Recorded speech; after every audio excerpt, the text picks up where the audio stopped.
সকালবেলা ঘুম থেকে উঠে শুধু খাই খাই খাই খাই করতেই থাকে সবাই মিলে। পেটটার যদি একটা তালা থাকতো তাহলে খুব ভালো হতো, একদম তালা দিয়ে চাবি বন্ধ করে চাবিটাকে 6 মাসের জন্য লুকিয়ে রেখে দিতাম। তাহলে আর খিদেও পেতো না, তালাটাও খুলতে লাগতো না, রান্না বান্না এই সমস্ত কিছু করতে হতো না। রান্না করার ভয়ে আজকে খাবার কিনে নিয়ে এসে খেয়েছি, কিন্তু কি হয়েছে, এই খাবারটা খেয়ে আমার গ্যাস হয়ে গেছে। এবার কি করব?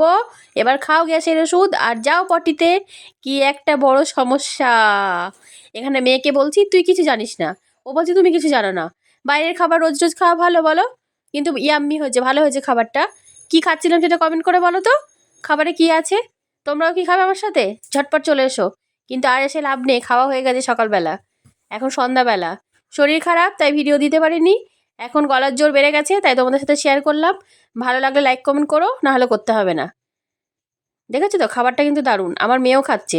আর এত শীত পড়েছে, সোয়েটার টুপি সব বেরিয়ে গেছে। তোমরাও কি পড়েছো নাকি? Yummy, tata.